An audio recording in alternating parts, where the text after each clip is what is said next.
G'day, I'm Paul. So SsangYong, it's probably a brand you've never heard of, but they make an SUV and also a dual cab ute. It is this one here. It's called the Musso. But this one's a little special. It's the long wheelbase version, the XLV. It's about 300 millimeters longer than a regular one, and it makes it longer than most other dual cab utes in this segment. Sorry about the flies. Now, it competes with things like the Mitsubishi Triton, the Isuzu D-Max, and virtually every other dual cab ute that we have in Australia. The XLV Ultimate is priced at just under $42,000. But if that's too much, you can spend a little under $34,000 for the entry level model. Today, we're going to do a review of this ute. If you do want to skip ahead to other parts of this review, you can use the time codes up on the screen there. Or if you're on YouTube, just scroll down and use the chapters below. And if you haven't done so already, make sure you subscribe to our channel and press the bell icon so you can find out every single time we drive brands that you've never heard of.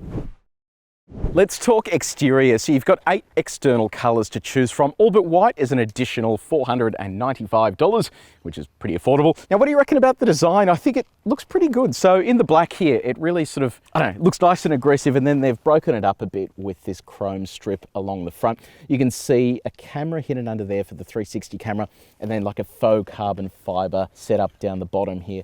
I think in terms of the appearance, it actually looks quite nice and blends in nicely with the rest of the utes in this segment. Doesn't look cheap and cheerful. Now, in terms of headlights, you have Xenon headlights. This is one of the few cars left on the market with this older headlight technology, but it works fairly well at night time and gives you good visibility.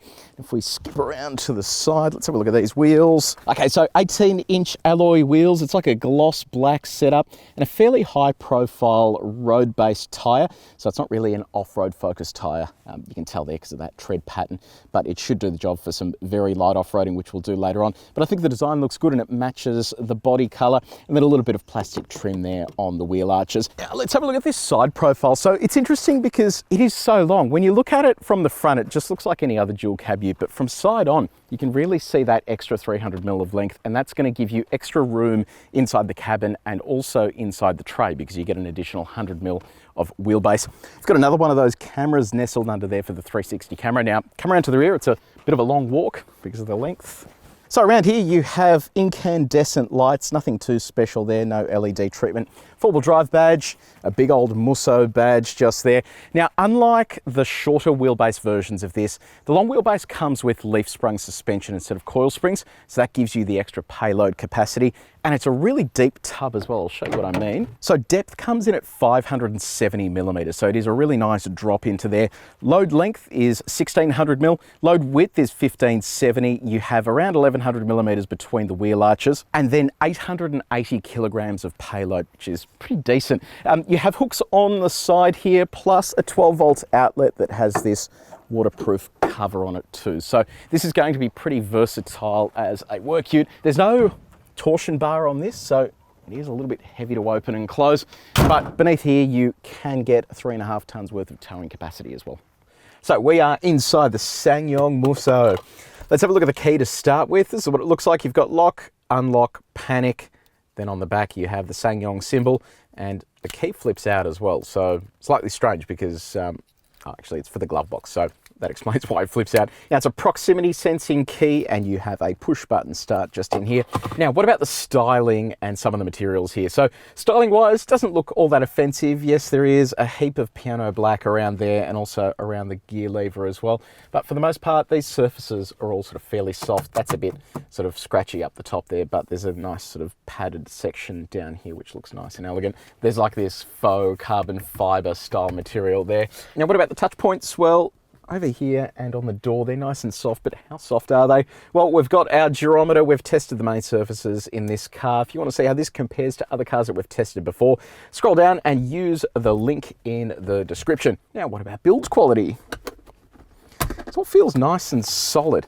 This car's made in Korea, and Hyundai, Kia, all those cars are made in Korea, and generally they're pretty good. So yeah, in terms of build quality, it is all above board.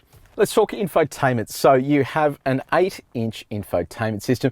It's a pretty straightforward setup. I'll run you through just the basics, and it will only be quick because there's not a great deal going on here. But this is what your home screen looks like. You have some shortcut buttons down the bottom.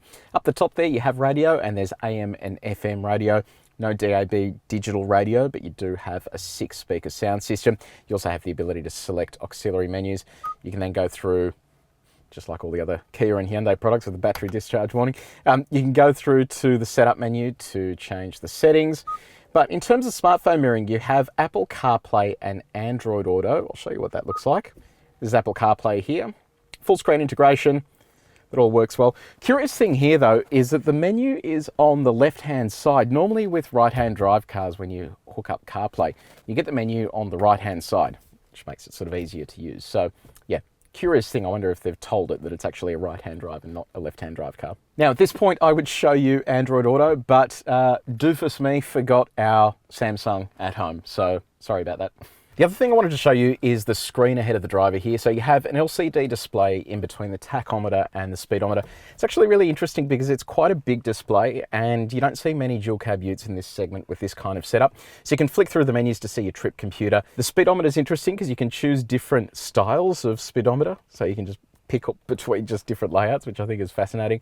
And then you have a safety menu, you can change radio stations, and you also have a compass for the satellite navigation when your phone is connected. So yeah, it's a nice setup there, and I really would love to see more of this in other dual cab utes because, I don't know, I think it just looks really nice. Okay, let's talk safety technology. So you get autonomous emergency braking. There's an auto dimming rear vision mirror. You have a lane departure warning, blind spot monitoring, rear cross traffic alert, and a 360-degree view camera with front and rear parking sensors. Now let's have a look at what that looks like. Wow, the quality of that is actually surprisingly good. So there's your 360 camera. You can see the outlines for the parking sensors. You've got guidelines as well.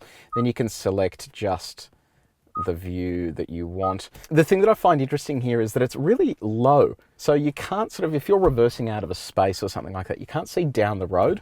So this will be handy for backing in a trailer or something, but it would have been nice to have a slightly higher field of vision there. Oh, and by the way, you can press this button down here, which will show you the front view.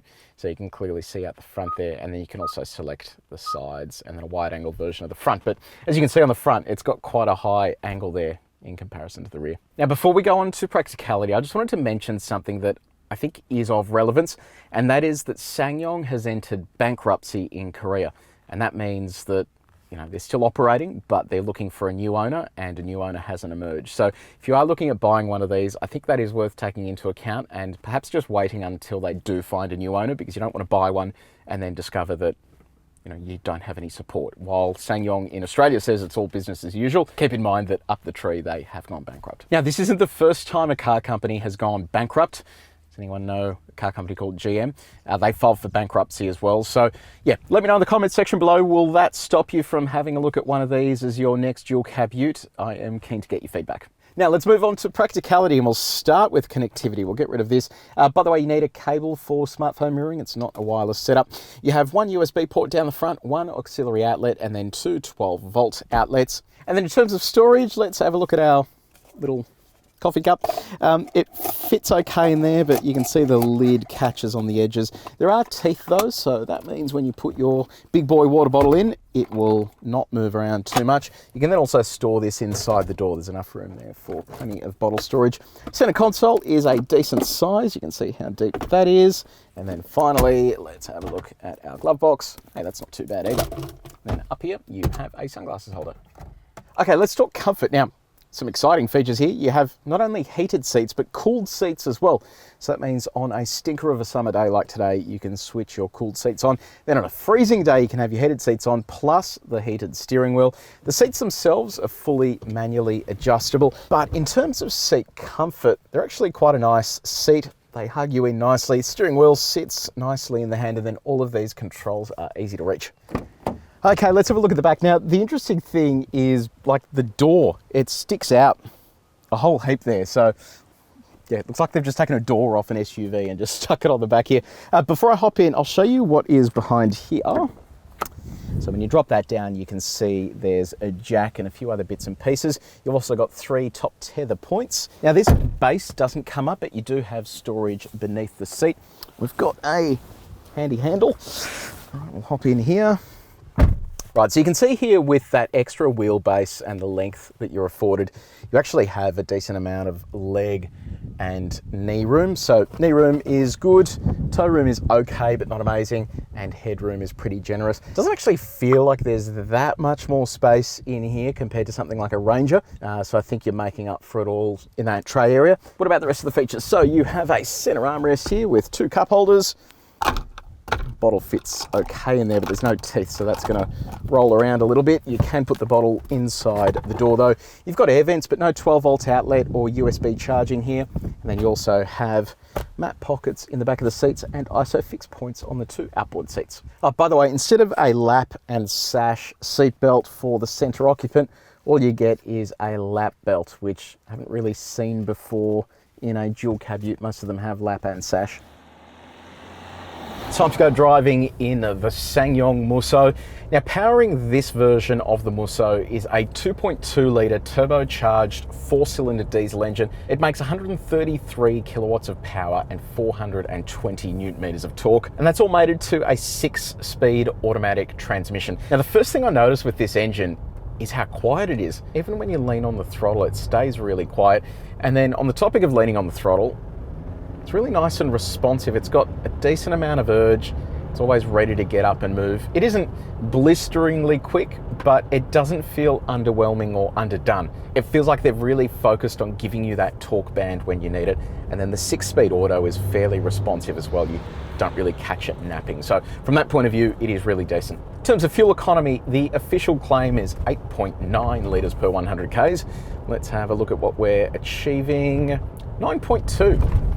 Pretty impressive, I reckon. So 9.2 is less than what we've seen in a Ranger or a Hilux, and it doesn't really feel all that different behind the wheel in terms of the pace that you get. So really reasonable fuel economy. Okay, so you've got some drive modes to pick from. When you start the car, it goes into eco mode, but pushing the drive mode button will send you off into power. I can't really tell what the difference is, to be honest.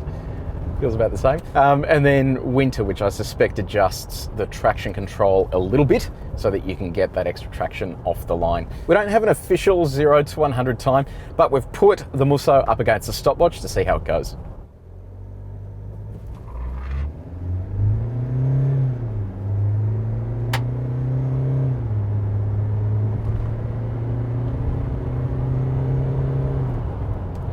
So I mentioned earlier that the longer version of this car gets leaf springs instead of coil springs.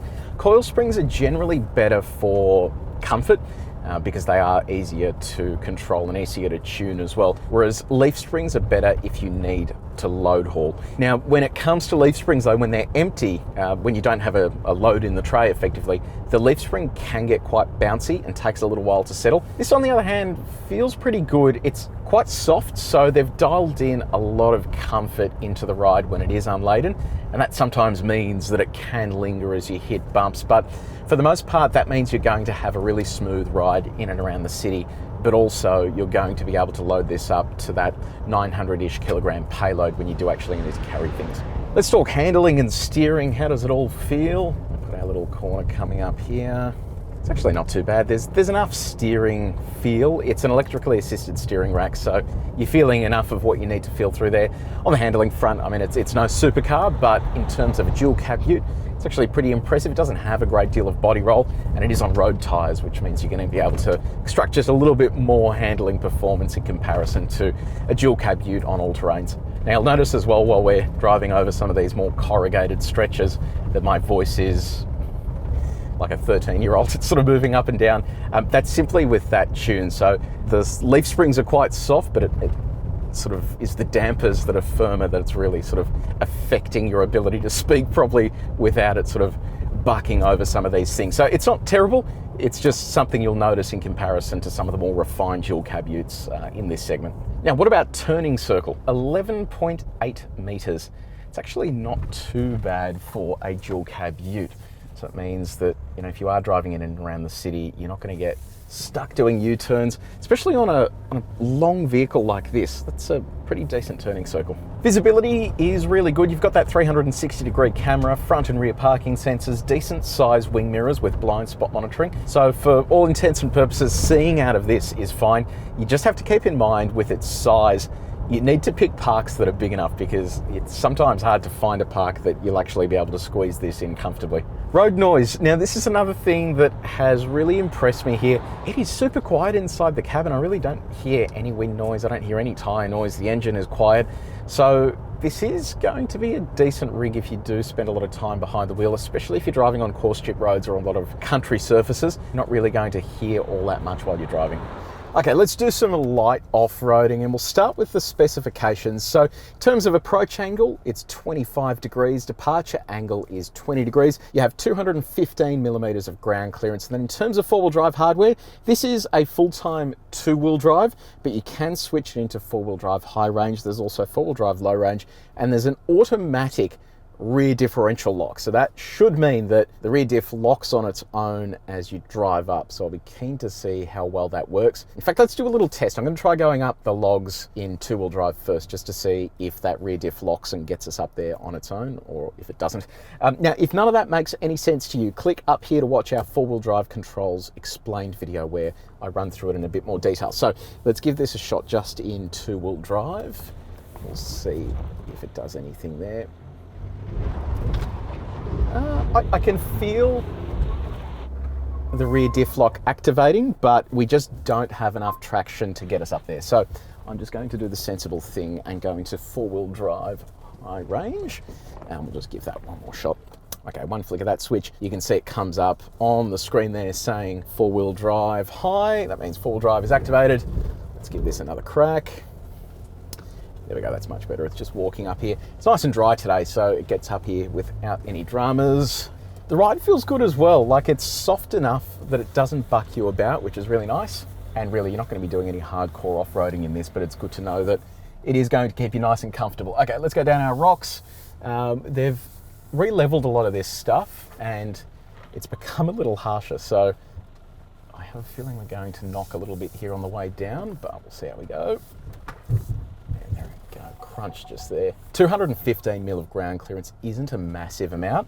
We'll turn off the parking sensors. We also have a hill descent control. When I get down here a little bit, I will activate that. So there we go, we've got a tyre off the ground there at the back. Switch our hill descent control on. Let go of the brake. That's not too bad. It kind of ran away at the start there and then slammed the brakes on. So yeah, it's not totally confidence inspiring, but it's there in case you need it.